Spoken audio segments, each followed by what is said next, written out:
Hello दोस्तों, नमस्कार, सुप्रभात, गुड मॉर्निंग। आज फिर एक नई सुबह के साथ भारतीय संविधान के एक नए अध्याय, जिसमें संविधान में वर्णित अनुसूचियों को हम पढ़ाएंगे। मूल संविधान में 8 अनुसूचियां थीं और वर्तमान संविधान में बढ़कर 12 अनुसूचियां हो गई हैं। एक फिर नई सुबह के साथ तैयारी जीत की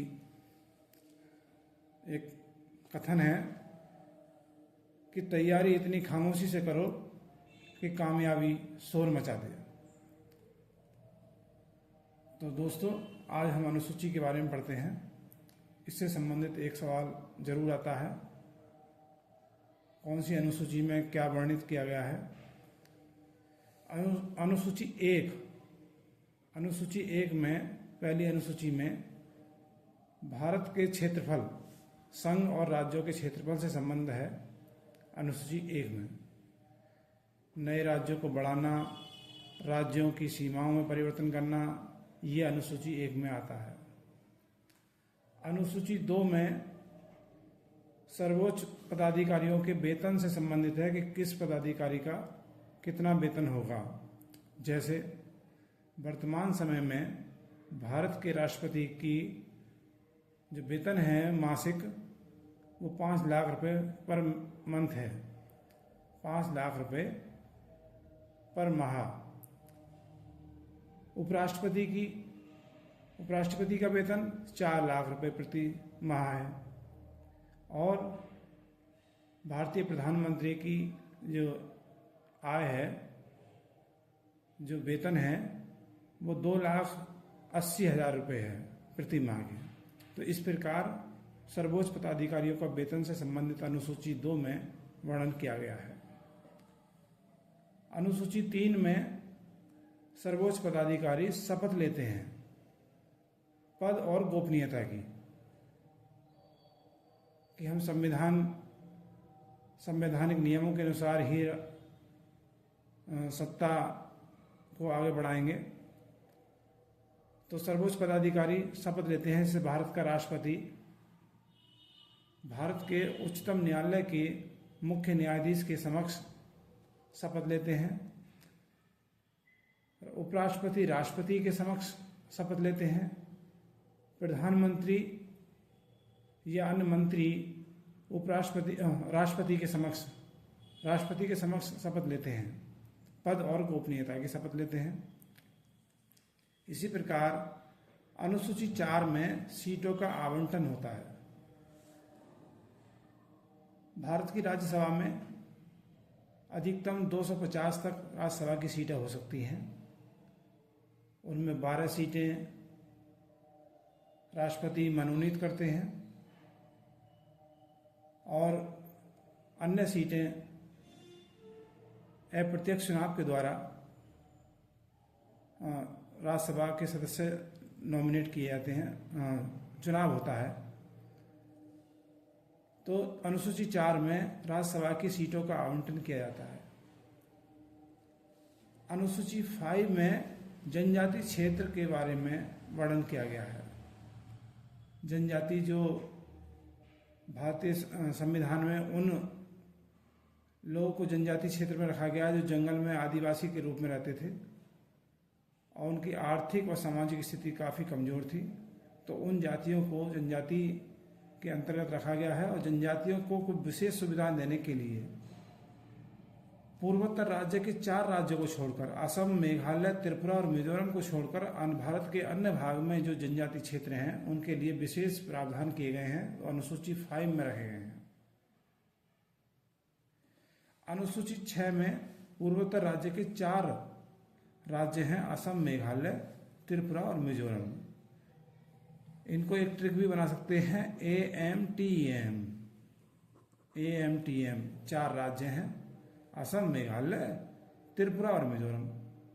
इनका अनुसूची 6 में इनके पूर्व 4 राज्यों के बारे में विशेष सुविधाएं दी गई हैं और वो अनुसूची 6 में वर्णित किया गया है। अनुसूची 7 में संघ सूची, राज्य सूची, संवर्धित सूची में विषयों को बांटा गया है कि संघ सूची के अंतर्गत कौन, संघ का मतलब है केंद्र सरकार के अंतर्गत, जिन पर केंद्र सरकार का अधिकार है कि उन विषयों पर केवल वही कानून बना सकते हैं, तो संघ सूची में विषय रखे गए हैं। वर्तमान में 100 विषय हैं।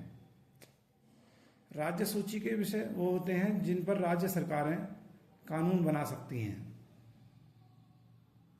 और समवर्ती सूची में राज्य सरकार भी अपने क्षेत्र में कानून बना सकती है और केंद्र सरकार भी किसी निश्चित क्षेत्र के लिए अथवा पूरे भारत के लिए भी कानून बना सकती है। तो ये समवर्ती सूची में रखे गए हैं। वर्तमान में राज्य सूची में 61 विषय और समवर्ती सूची में 52 विषय रखे गए हैं। उन विषयों में क्या है? बैंक, ये संघ सूची का विषय है।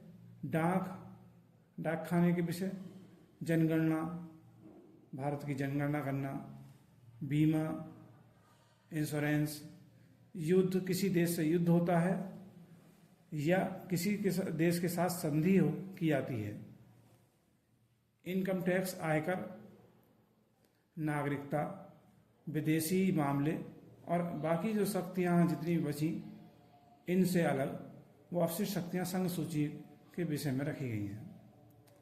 इनमें से आ जाता है कि 4 विषय दे दिए संघ सूची के, 1 विषय राज्य सूची का दे दिया, तो पूछ लेंगे कि राज्य सूची के विषय में कौन सा विषय ऐसा है जो राज्य सूची के अंतर्गत आता है। इसी प्रकार बेटा बाजार, मेला, कृषि, सिंचाई, पशुपालन, पुलिस, मनोरंजन, ये राज्य सूची के विषय हैं। पुलिस राज्य सूची के जो कानून व्यवस्था है, लॉ एंड ऑर्डर, वो राज्य सूची के अंतर्गत आता है। समवर्ती सूची में इस समय वन है, शिक्षा, परिवार नियोजन आदि विषय आते हैं। शिक्षा पर राज्य सरकार भी और केंद्र सरकार दोनों ही कानून बना सकते हैं। राज्य सरकार अपने क्षेत्र में और केंद्र सरकार किसी एक क्षेत्र के लिए या एक प्रदेश के लिए या पूरे भारत के लिए कानून बना सकता है। 8वीं अनुसूची में मूल संविधान में 14 भाषाएं थी। वर्तमान में इसमें 22 भाषाओं का वर्णन किया गया है। ये भाषाएं दी गई हैं जो बाद में जोड़ी गई हैं। सिंधी, नेपाली, मणिपुरी, कोंकणी, बोडो, डोंगरी, मैथिली, संथाली, ये 22 भाषाएं 8वीं अनुसूची में रखी गई हैं। इनको विशेष सुविधाएं दी जाती हैं जब संवैधानिक उसमें दायरे में आती हैं। इनके विकास के लिए भारत सरकार अनुदान देती है। ये अलग अलग क्षेत्र की हैं, परंतु भारतीय कहते हैं कि अनेकता में एकता। भारत में इतनी बोलियां बोली जाती हैं और इतनी जातियां रहती हैं, फिर भी भारत एक अखंड भारत है। इन भाषाओं के बावजूद भी अंग्रेजी भाषा का वर्णन इनमें नहीं किया गया है। अंग्रेजी भाषा फिर भी हमारी 8वीं अनुसूची में नहीं रखी गई है।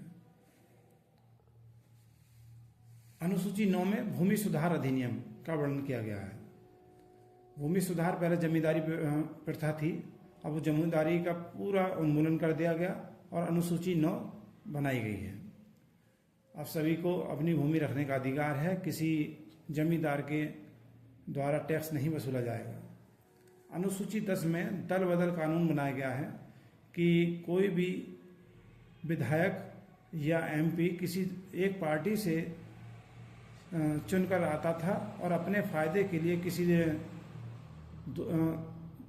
दूसरी पार्टी में चला जाता था, तो इसलिए इसमें दल बदल कानून को रोका गया है। इसलिए इसे दल बदल निरोध कानून भी कहते हैं।